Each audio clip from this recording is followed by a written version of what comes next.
Tucker Carlson gets the January 6th footage, and we're pretty excited about it. We've been wanting to see this footage for quite some time, and there's a lot to rummage around through, something like 41,000 hours. A lot of this footage would have been very useful for January 6th defendants, many of whom already took plea deals or have already been convicted of crimes.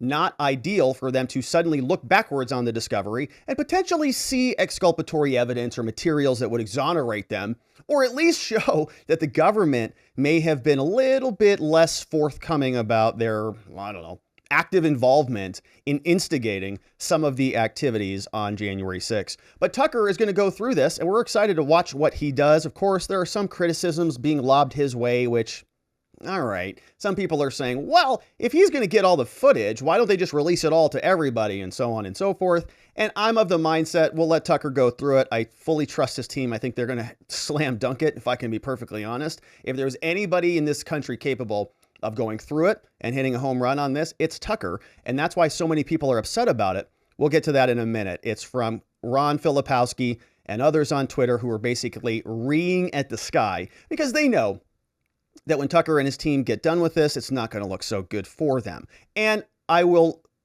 suspect that a lot of this footage, after it goes through Tucker and after a lot of this stuff is sort of compiled, that we'll see the rest of it and then the internet will go hog wild over it. But before we dive into what might be in this footage, let's take a look at the exclusive, which is reported over from Axios. And here's what they tell us. Exclusive. McCarthy, Kevin McCarthy, the new Speaker of the House, who is really over-delivering, I'll say. He's doing a pretty outstanding job so far. He gives Tucker Carlson access to the trove of the January 6th riot tape. Well, they're not calling it an insurrection anymore. That's good. This was published over from Mike Allen. He tells us, Kevin McCarthy, new Speaker of the House, has given Tucker Carlson access to 41,000 hours of Capitol surveillance footage from J6 riots, according to a McCarthy source. So it's McCarthy sources telling this news reporter, which means it's probably pretty true, right? Carlson TV producers were on Capitol Hill last week to begin digging through the trove, which includes multiple camera angles from all over the Capitol ground. Excerpts will begin airing in the coming weeks. Now, I can't wait for this. Now, for those of you who may have not joined us through all of the January 6th litany of nonsense that we've talked about here, we've covered a lot of the different camera angles. We've asked ourselves many times why Ray Epps was where he was. We had questions about why cops were being tapped on the shoulders and, oh, let him in, let him in. And then people just walked right into the Capitol. There was no insurrection at all. We played clips of grandma walking around. We've played clips of all the different angles and what looks like officers who were actively instigating and involved in this so-called insurrection. And so now all of this is going to be coming out. We're going to be actually able to assemble this. I'm looking forward to it. Why does it matter? Well, Carlson has repeatedly questioned official counts of 1-6, downplaying the insurrection as vandalism. Well, was it insurrection? Was there an insurrection? Has anybody been charged with insurrection yet or anything like that? Were there weapons there to insurrect the country? No, it was more analogous to vandalism than it was insurrection. So Tucker Carlson, he's got Tucker Carlson Today, massive show, and now he's got a massive trove of raw material. Carlson apparently responded to Axios, says there was never any legitimate reason for this footage to remain secret. Absolutely true. You know, I could think about maybe some footage that shows the secret doorway that the Secret Service agents pop out of and protect everybody or something like that, right? If there's something that compromises building security or building integrity and all of that stuff, okay, you can at least make the argument for it. We put the hat on the other foot and we say, all right, let's look at it in a light most favorable to the U.S. government. I know how sick that might make you, but let's give them the benefit of every doubt. Why might they want to keep the footage secret? Well, you know, maybe there's a security concern. Maybe there's, some sort of information that they don't want leaking out that would be in the video, right? It's Congress people doing something or saying something, some of that stuff. Okay, you could redact it or you could just leave those bits out, but release the rest of it. Okay, so of the 41,000 hours, how much are you going to redact? I don't know, 1,000 hours of that? Give us the other 40. That would be reasonable, but not to just withhold the whole 41,000. That's ridiculous. So Tucker says, if there was ever a question that's in the public's interest to know, it's what happened on January 6th. Says, by definition, this video is going to reveal it. It's impossible for me to understand why an honest person would be bothered by that. You know, Tucker, excellent point. I don't understand it either. Why don't they want to show us it? Right? If it really is so bad, I mean, if it really is this massive insurrection, wouldn't the Democrats be the first people to deliver this on a platter? I mean, they played the clipped footage on repeat 24/7 every day on CNN. Insurrecting America. How many people died, you know? And it was a nonstop show, like a circus almost. Still is. They're still running this thing. So why don't they want us to see all of the rest of it? Put it on 24/7, put it on CNN, stream it nonstop, let us see it. Unless maybe it's not as bad and they just selected the worst of it to try to craft a narrative. Now they're giving us a reality check. Now they say they played numerous excerpts of the footage last year at their captivating hearings. If you say so, they got no ratings and they all just sort of puttered out. There was not even a big climactic event at the end of it. It was just like, oh, we had Clavicle Girl. I think she was the star of the show.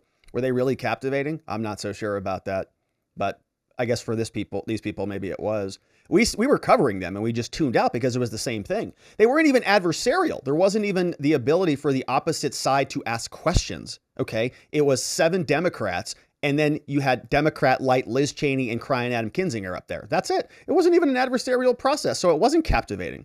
It was like a book report, like an 8th grader. So insurrection. It was the dumbest thing we've ever seen. And they beat themselves up into, a pretzel to try to make it turn into something, and it never did. But they enjoyed it over at Axios, this guy. Between the lines, the process with Carlson started in early February, which is great, according to a communication between McCarthy. It was previously reported that it was 14,000 hours. I'm told it's now much more. Perfect. McCarthy told reporters in Statuary Hall last month that he thinks the American people should see exactly what's going on.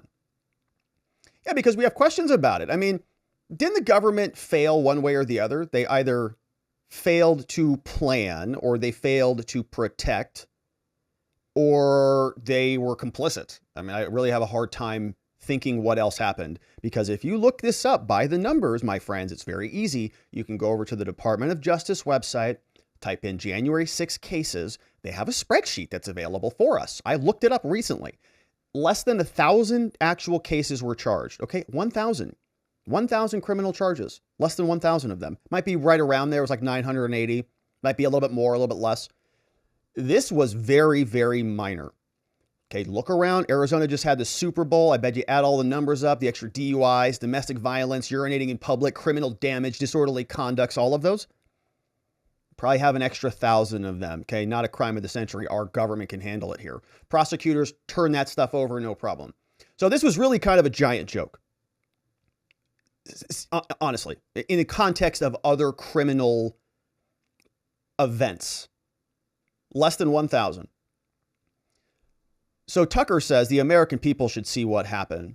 Pushing for the release of the footage, Carlson argued on his show that this has been a regime of secrecy and deceit.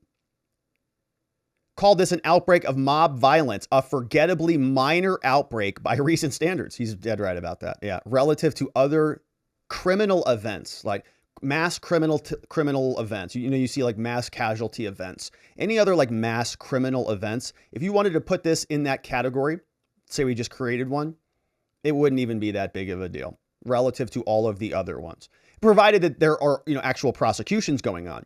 Now, I say it's not that big of a deal relative to something else, right? It is a big deal relative to a small town, and they have some, a certain number of crimes every year. But this has prompted the response, just so we're aware. Put it in context. 1,000 criminal cases in the context of the entire U.S. Department of Justice, the entire U.S. Attorney's Office for all 50 states and all of the other regions, and investigations taking place internationally. The entire DOJ reoriented around this. Extra funding, the FBI, setting up Capitol Hill police stations. They've got the DC police. They had congressional inquiries, House Intelligence Committee. The whole apparatus of the U.S. government got shifted to focus on this case for less than 1,000 criminal charges that they've been able to actually prosecute. It's a joke. And so Tucker Carlson's going to be able to go through this, and I can't wait to see what he digs up. Now, we do have just a quick exclusive insight to what was happening when Tucker Carlson got news that he was going to get the footage after Kevin McCarthy called Tucker and said, "Why don't you come down to our office? I've got a thumb drive for you." This was the reaction in Tucker's office. Be quiet!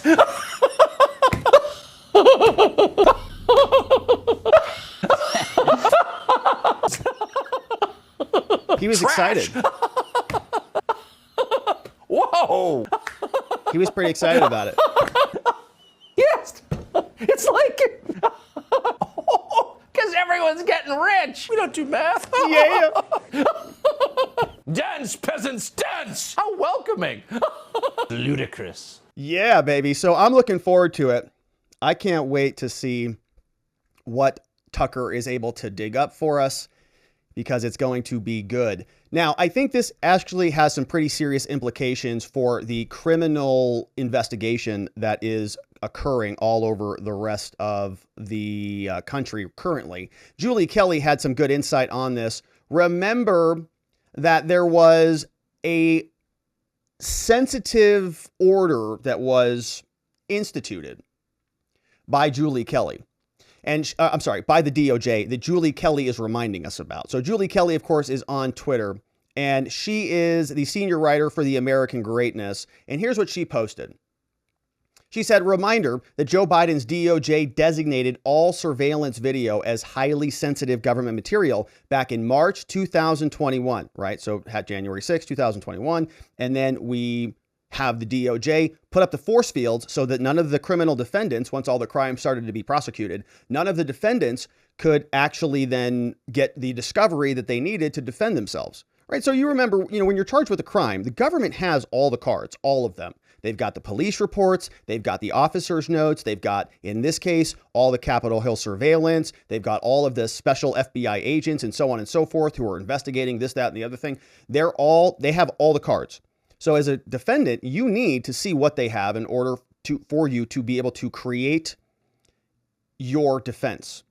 If you can't see that stuff, you have no defense. So they've got to turn this stuff over to us. And when they put these force fields up, it makes it very difficult for the defense to get it. Here's what Julie Kelly reminds us. Reminder, they designated this highly sensitive back in March, subject to strict protective orders, so you couldn't see any of it.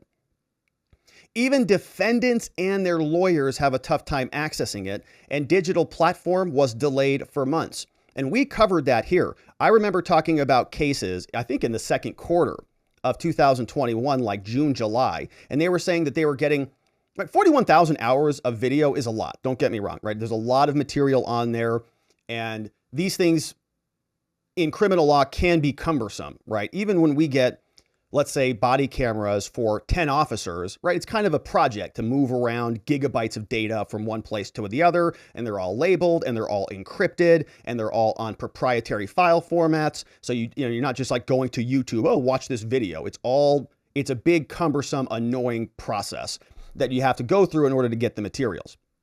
So now you magnify that times, let's say 1,000 defendants, okay, which is a lot, but not a lot for the federal government. It's a lot for, I don't know, the city of Scottsdale, but not for the U.S. government. That's ridiculous.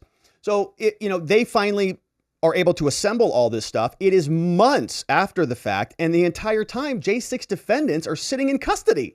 They're just sitting there, and judges aren't granting them any release, any OR release, nothing like that. Meanwhile, you have somebody like Alec Baldwin literally shoots and kills somebody, and he's just roaming around giving presentations on Hollywood stages, right? So you get two standards of justice. One is based on,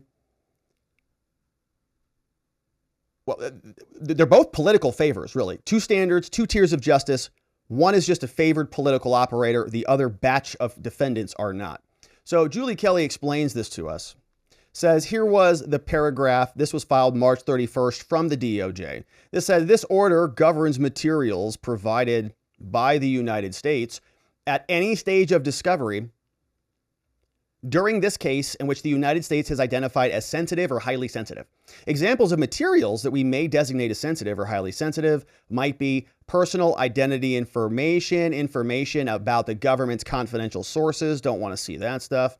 Information, you can see here, that may jeopardize witness security, information, contact information, private conversations with individuals who are not related to criminal conduct, sources and methods law enforcement officials have used. And look at this right here. Paragraph G, surveillance camera footage from around the U.S. Capitol Police's extensive system of cameras. Why can't we see that? Why can't you see that? Also, repair estimates from the architect of the Capitol. They're not going to tell you what those cost. So, you got to account for those $2 million of damages. Well, you're going to have a hard time if you're a criminal defendant to get that. So this is the subject of a lot of the controversy. Surveillance camera footage. Why can't we see that? I mean, it was an insurrection, right? It was the breaking of the barriers and insurrecting the Capitol by entering in the walls. Why can't we see that over and over and over? In fact, it should be on repeat.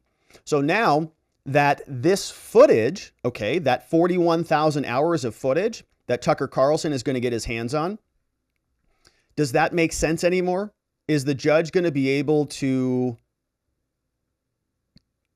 stand by that? Because as we know, those 41,000 hours are now publicly available. They're now in Tucker Carlson's hands. So the DOJ is going to have a difficult time saying they're still highly classified and highly sensitive, right? And highly secure. Tucker's got them and he's playing them for all of us. So is the DOJ going to be able to continue to make that claim? We'll have to wait and see. Now, we do have another individual named William Pope who is filing demands for discovery to get that stuff. He wants all of the footage because he says it's useful to him as a defense in his case. Of course, we'll cover that in a different segment. But there's a lot of reaction to this. People are very upset that Tucker Carlson is going to be getting his hands on these video files. One of these individuals who's very upset about this is Ron Filipkowski. And he posted this on Twitter, which I got the wrong screenshot, it looks like. Here's somebody named John Legum. Here, Mike Allen is reporting this from Axios. He said, Speaker McCarthy has given Tucker Carlson exclusive access to 41,000 hours. Carlson's producers were on Capitol Hill, and John Legum said, well, the only reason to give the footage exclusively to Tucker is McCarthy knows that the footage will only reinforce the GOP's preferred narrative if it is selectively released by an unrepentant manipulator and liar. You go, oh gosh, are you serious, bro? Come on, Judd. Come on, brother. Look, the January 6th Select Committee was filled up with a bunch of liars and charlatans, literal manipulators. They've all, Adam, Raskin voted against certifying an election previously and then calls Trump an insurrectionist for making very similar arguments this time around. All right, Liz Cheney was up on there. They were subpoenaing talk show hosts. This was like a new inquisition taking place from the Democratic Party. It was all fake. There was no adversarial proceedings. There was no opposing evidence presented at all. The whole thing was a giant gimmick and a narrative. And so now Tucker Carlson's going to be playing the same game. And he's upset about that? Well, that doesn't make any sense because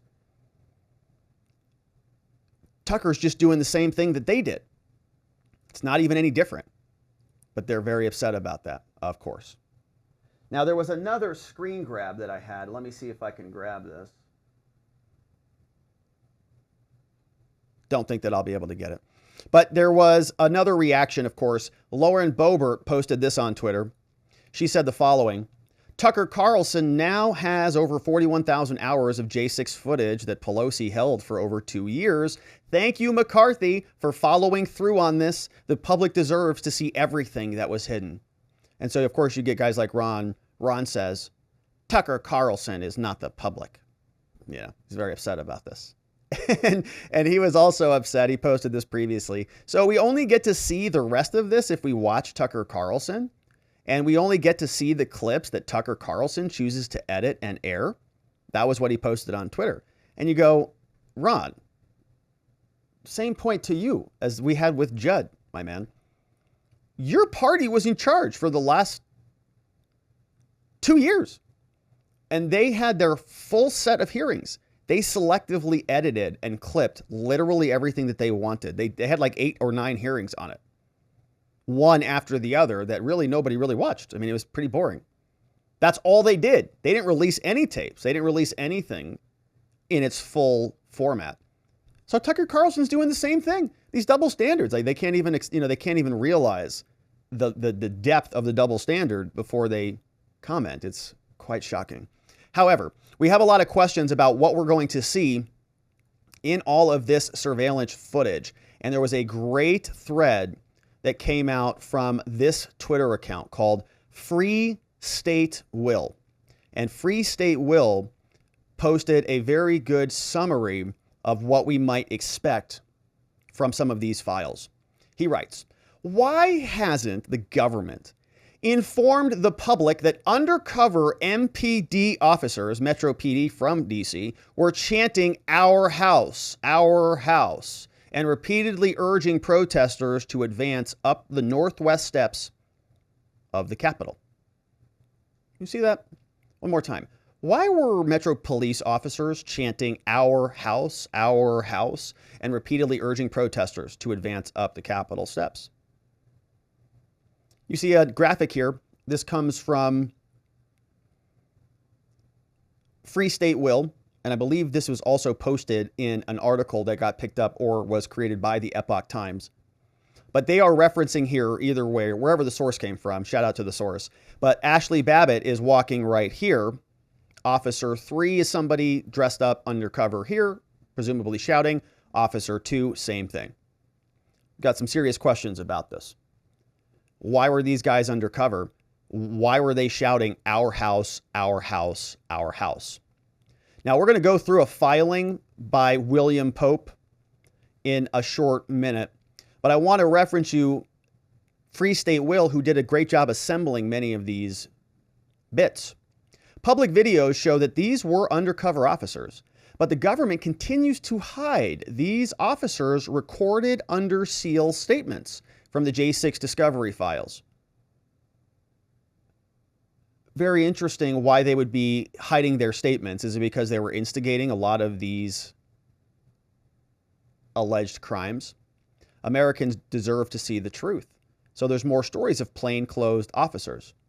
Now, you might be saying, well, how do you know that they're plainclothes officers? Like, this guy looks just like a guy, and what's the, where does all this come from? How are they assembling this, and what's the source on this? Well, I'll explain that, because what's happening is the internet, and through the release of all of this video footage, is able to corroborate and cross-reference and basically index every single one of these individuals and match them up. And what you'll find is, as we scroll through this, they're noticing that there were armed undercover DOJ, DEA agents who are also moving around all over the place. In fact, here is one screenshot from a Metro PD officer's body cam. We're going to watch the video of this in short order, where this Metro police officer comes up and he talks to this person who doesn't look like a police officer, all right? Just cover this part out. Cover all of this stuff up above, the credentials that he's flashing for us, and it looks just like a regular protester. In fact, it looks like he might even have an American flag bandana on, backwards hat, and some sunglasses on. But he's flashing his credentials. And this came from body camera from the police. So, okay, an undercover officer, okay. Was he just there observing, or was he chanting, "Our house, our house, our house"? Here's another undercover officer who also looks undercover. And we have questions about what he was doing and what he was saying and where he was going. Now, I'm not going to play this video. This is, again, from @FreeStateWill. I encourage you to go over there and support him and follow the full thread. Not going to play this one. There's some F-bombs and MFers and mother effing and so on in this one. But this officer is saying something like, "They set us up. They set us up," over and over and over. Another video that I'll send you over there to watch. But remember those two individuals that we saw flashing their credentials? Yeah, this is what another body camera video shows us from one Metro PD officer who was Axon Body 3 camera. You see the date on this one is January 6, 2021. And so what we're able to do when we have all of these cameras is piece all of this together, okay? Take a look at this one officer and say, what's he doing? Where is he going? Who is he interacting with? And in fact, back during the days after in the aftermath of January 6th, a lot of the lefties were doing this. They were saying, let's go root out all these insurrectionists when they thought that they were all MAGA people and they didn't realize that they were all feds. Then I think they started to realize that, oh, there are a lot of feds in here. And so they turned off that work. But then the Republicans are now picking this up. The right, the right is picking this up. And they're saying, a lot of these people like Ray Epps is a sort of a symbol. He's symbolic of a caricature of a lot of other things that were happening. Okay, Ray Epps alone didn't cause all of the events, but he was just one person who was was a very suspicious kind of individual, a character of this entire show. And we have questions about how many others like Ray Epps were there that also were involved in so-called criminality that also didn't get prosecuted for whatever reason. Why is that? So we start this video now. And these officers are just riding around. We're going to see this interaction must have shown up. Some defense attorney must have requested this, or this got shown up in some discovery. Somebody did a public records file request, whatever. Don't know. But watch what happens. So this officer then... Hey, how you guys doing? And he stops these people right here. Give me a second. Just doing a little investigation. Says we're just doing an investigation. Asking this respectfully. Is anyone armed? Anyone Yes, armed? we're all police. Police? Yeah. Law enforcement. Let's start that one more time.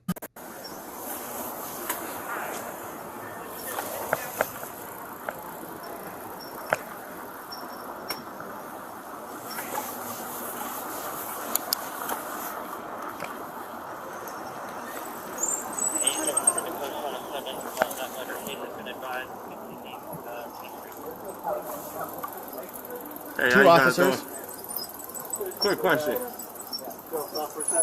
Give me a second. Just doing a little investigation.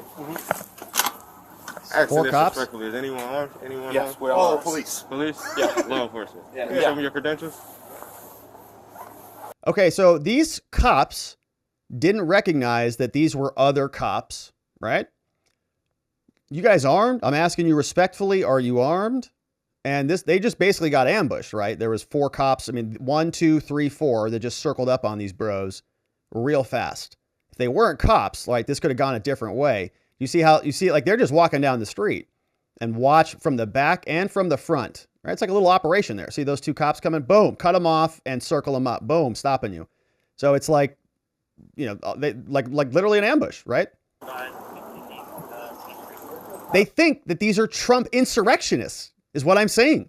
They're going to arrest these, they're about to go hard on these bros. 4 cops going to go, they saw them carrying guns around or something. So they called open this op. All right. They're walking down the street. They're on 3rd Avenue and something.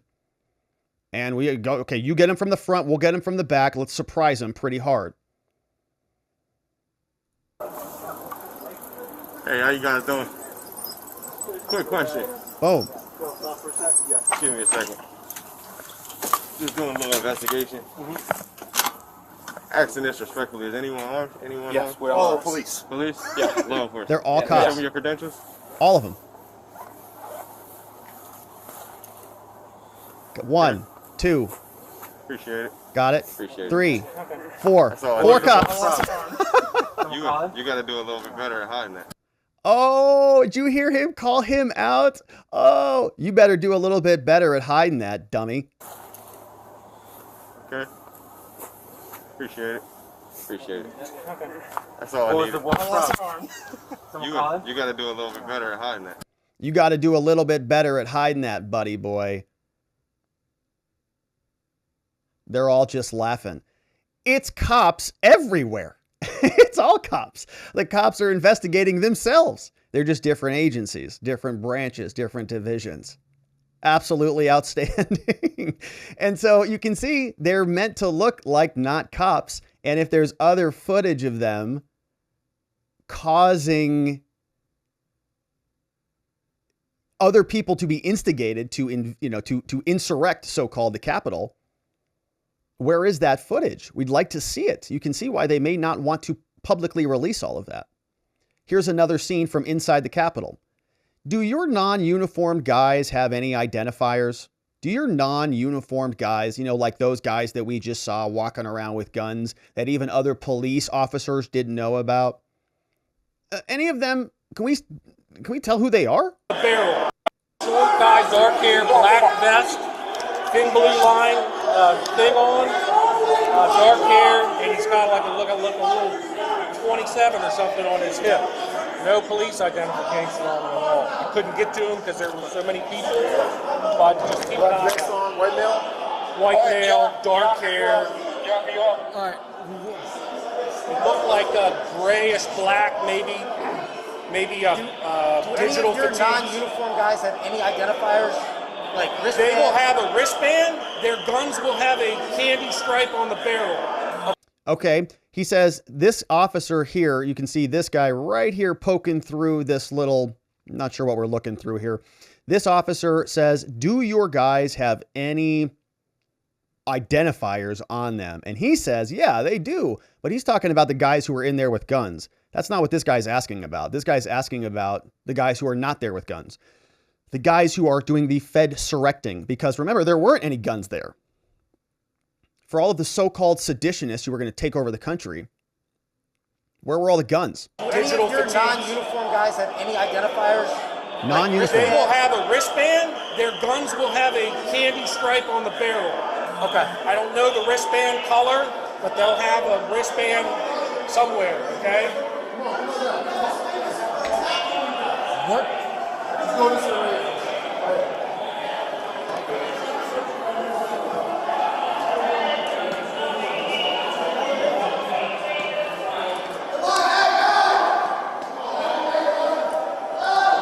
This is really, what is it, Olympus's fault? Yeah. All right, so we still don't know who the undercover people were or what type of gear they were wearing and so on and so forth. This was another footage from some body camera. And this guy, according to Free State Will, says that he is an FBI informant in the Capitol, right? Says that he comes and tells an officer the Proud Boys were actually there helping the police. For more information on the informant, you can see another tweet from Stephen Horn. Okay, the point is the internet is able to identify these people and piece this together, which is going to be a lot of fun when we get to see it. Got him to listen and start standing down against the cops. What's that? Some Proud Boys got him to listen and stop standing down. They got him to stand down against the cops. Appreciate it. Proud Boys got him to stand down. And many people of the Proud Boys are being prosecuted. Conveniently, individuals like Ray Epps are not being prosecuted, even though they were there and they were saying and doing the same things that many others were doing who were in fact prosecuted. Of course, Tucker Carlson, I'm sure, is going to deliver a home run on that. We can't wait to see what he comes out with. And I'm very much looking forward to the full files being released for all of America to see. And of course, we'll continue to follow. Thank you for subscribing wherever it is you are watching this.